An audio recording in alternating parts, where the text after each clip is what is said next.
But Ewan isn't here right now. It's just us. It's just me and Grant talking about cool stuff. It's time for the buzz. And yesterday, we talked about, the fact that we think that it's all been done, but actually it hasn't. There's a guy who spent 50 days recreating an Ed Sheeran video, and even more mind-blowing than that, there's actually an all-metal band in this world. Can you actually believe it? It's called Compressorhead. Grant, how ridiculous is this, dude?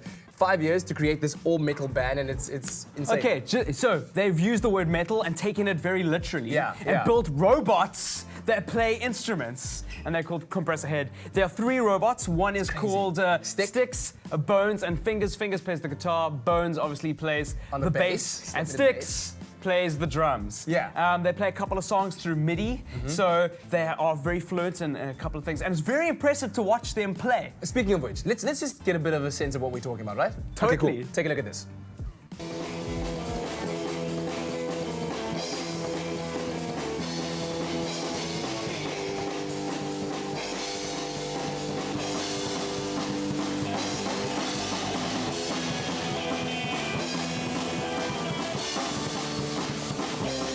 So crazy. Look. So that's Sticks right there. Sticks is playing the drums. You can see his head bopping. He's got a cool mohawk, spiky mohawk. I think we saw Bones doing this while Sticks was having his own little solo moment there. It's not metal if you don't rock out. Exactly. So this was created by a German dude. Yeah. It's a German based band, and he took 5 years to create this 3-piece band. And as you said, Sticks playing on the drums plays a 14-piece drum kit. Yeah, so there's a lot going on right there. And Fingers has got fingers on every single fret of the guitar. So he's got real full control of what's going on there. Yeah. And because it's MIDI based, you can activate a lot of stuff.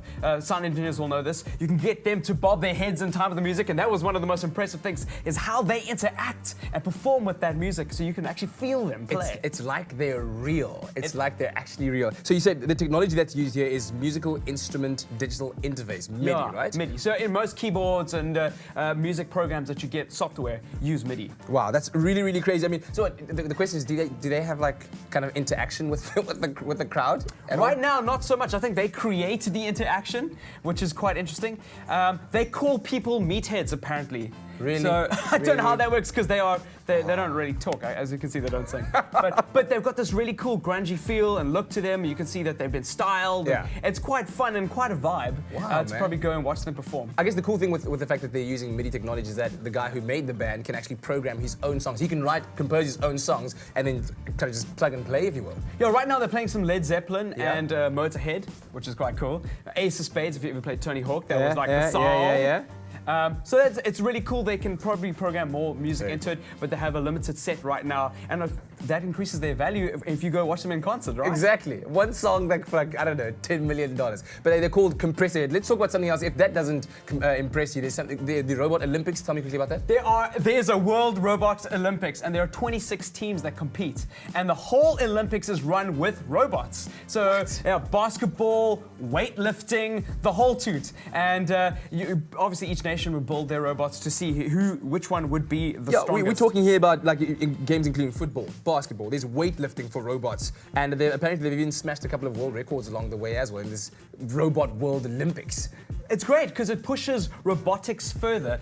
Even though indirectly it looks like it's just a whole bunch of fun and everyone's thinking it's ridiculous, robotics are a huge part of everyday life. Yeah. We build our cars through it, we manufacture through them, we carry them around with us, and the fact that these Robot Olympics come into play, we can make our robots faster, stronger, harder. Hopefully Skynet doesn't rock up and Terminator pitch. Oh, whoa, let's not have that. We don't want that. As we said. But it's great because they are very helpful. Yeah. As we said yesterday, yes, technology, science and technology, a very lucrative field to go into. So kids out there, go to school, study science and technology. Very important. You could be like the next inventor of robots. Or the robot that can pick up the most. Yeah, exactly. Well, it's in the kitchen. It's a spicy fish cake kind of a thing happening right now. We've got a fish cake theme happening today. Do you like fish cake? I love fish cakes. Well, you're gonna love this thing. Take a look.